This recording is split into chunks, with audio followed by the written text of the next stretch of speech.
NEET 2024 के सफलतम विद्यार्थियों का सम्मान समारोह। तो सबसे पहले आपको बहुत सारी शुभकामनाएं। टैगोर एजुकेशन ग्रुप के सम्मानित चेयरमैन साहब श्री पूरण सिंह जी रणवा और इस ग्रुप के सारे स्तंभ, साथ ही मेरे सामने बैठे भविष्य के डॉक्टर और टिप्स के निदेशक श्री विजय सर और यहाँ की एंटायर फैकल्टी टीम। बच्चों, मोटा मोटी जो बातें हैं वो सिद्धराम जी सर और सुखराम जी सर ने बताई। जो बच्चे सफल हो गए उनको मैं ये कहना चाहता हूं कि आप जहां भी अपनी आगे की पढ़ाई करें, ट्रेनिंग करें, 3 चीजें अपने साथ हमेशा रखें।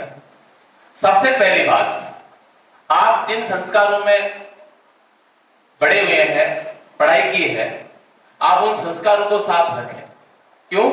क्योंकि जिस माहौल में आप जाएंगे वो माहौल यहां से बिल्कुल अलग प्रकार का होगा। तो कहीं ऐसा नहीं हो कि इस प्रारंभिक सफलता से आप अपने आप को इतना उत्साहित कर लें, क्योंकि अभी आपने यूजी में एडमिशन लिया है, आपको पीजी करनी है, उसके बाद भी बड़े रिसर्च करने हैं और इस समाज को वो सब जो आपसे उम्मीद रखते हैं उन उम्मीदों पर खरा उतरने के लिए जितने प्रयास आप कर सकते हैं वो करें। दूसरी बात, हमेशा ध्यान रखें कि अगर हम अपनी इंसानियत को जिंदा रखेंगे, हम सहयोग की भावना रखेंगे, हमारे जो पीछे चल रहा है उसका हाथ पकड़ करके बराबर लाने की कोशिश करेंगे।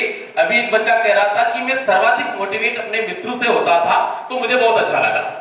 और जो बच्चे बैठे हैं मैं उनसे भी निवेदन करता कि आप एक कोचिंग सेंटर के विद्यार्थी नहीं है, हम सब एक परिवार के सदस्य हैं। और परिवार की परिभाषा ये होती है कि सबसे सीनियर से लेकर सबसे जूनियर सब एक व्यक्ति एक दूसरे की केयर करते हैं, एक दूसरे का सहयोग करते हैं, वो बनाए रखें। तो स्वतः ही एक ऐसा माहौल बनेगा, स्वतः ही एक ऐसा एटमॉस्फेयर बनेगा कि हर एक विद्यार्थी जिसमें कॉन्फिडेंस की कहीं कमी है, कंटेंट कहीं कमजोर आ रहा है, तो आप जितना आप अपने टीचर से जितना सीख रहे हैं, आप एक दूसरे को भी उससे कहीं ज्यादा सिखा सकते हैं। तो हमेशा ध्यान रखें, मैं नहीं, हम, मुझे सफल नहीं होना है, हम सबको सफल होना है। और ये जो आज एक छोटे से हॉल में बैठ करके अपन कार्यक्रम कर रहे हैं, मैं उम्मीद करता हूं, नहीं मुझे विश्वास है, अगला जब हम कार्यक्रम करेंगे तो इंद्रजीत सर को एक बड़ा 250 बाई 250 टेंट लगाना पड़ेगा और उसमें सामने बैठने वाली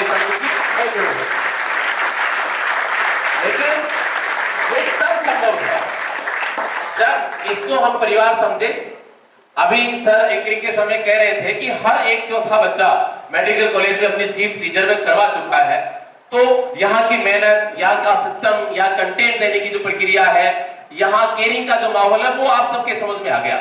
लेकिन बच्चों, मैंने अभी कहा ना, हम, इसका मतलब ये हुआ कि हमारे परिवार के, हमारे परिचय में, हमारे आसपास के वो सब बच्चे जिनको डॉक्टर बनने का सपना जिनके पेरेंट्स देख रहे हैं, आप सबको एक प्रयास करके उन सब डॉक्टर्स को, जो भविष्य के डॉक्टर्स हैं, जो भावी डॉक्टर्स हैं, जो सपना देख रहे हैं, उनको अपने इस परिवार में शामिल करना है। और शामिल करके उन्हें भी वो सब व्यवस्थाएं देने का प्रयास करना है जिन्हें पाकर के ये बहुत सारे डॉक्टर्स, 27 नाम सर ने भी बोले थे, वो 27 की जो बड़ी टीम है उसको अगली बार मल्टीप्लाई करें, बहुत सारी संख्या से उसमें शामिल करें।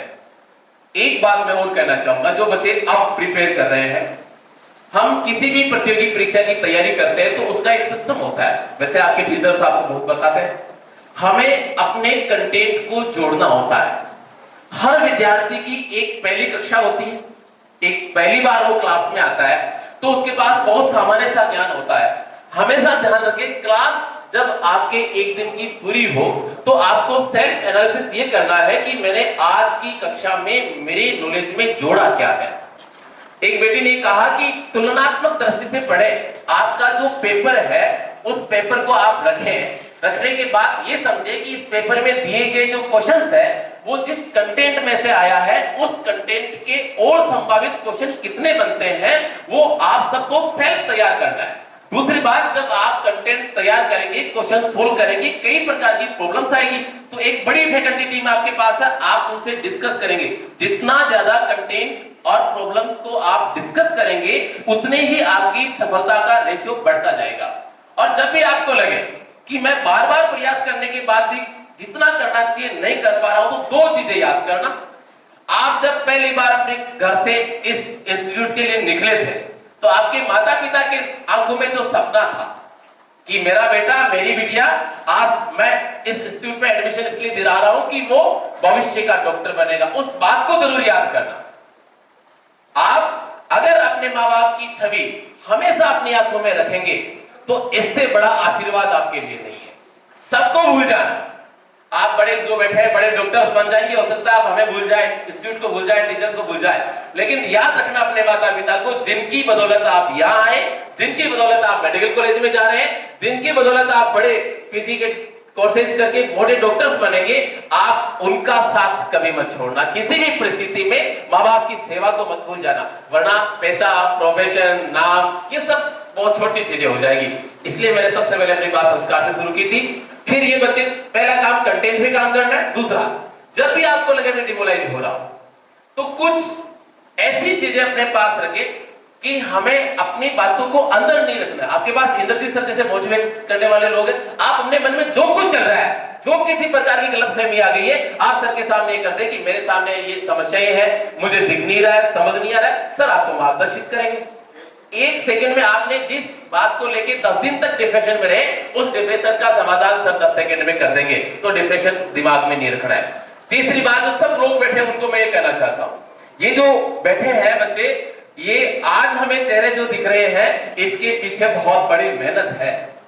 इन्होंने बहुत बड़ी तपस्या की है, तब जाकर के वहां बैठे हैं। तो वो जो तप करने वाला काम है, उसकी बारी अब आपकी शुरू हो गई। आज से तपना है, क्योंकि किसी ने कहा है तपा है जो, जला है जो, चमक उसे में आई है। तो इन्होंने अपनी तपाई की है, जलाई की है, तब जाकर के आज ये साफे और पाले से चमक रहे हैं। इसलिए बच्चों लगे रहो, अपने नॉलेज और कंटेंट को जोड़ते जाओ, सेल्फ कॉन्फिडेंस बनाए रखो, माँ बाप के सपने को दिमाग में रखो, अपने संस्कार अपने माइंड में रखो, और जो लक्ष्य अंतिम आपने जो तय किया उसको दिन में 4 बार याद करो, और उस लक्ष्य के प्रति जो कुछ आप कर सकते हैं वो सारे एफर्ट्स करो। आपकी सफलता निश्चित होगी। परमपिता परमेश्वर में विश्वास करो, अपने टीचर्स पर विश्वास करो, अपने माता पिता पर विश्वास करो, आपको सफल होने से कोई नहीं रोक सकता। अंत में मैं पुनः पूरी टीम को बहुत सारी शुभकामनाएं देता हूं। ग्रुप चेयरमैन श्रीमान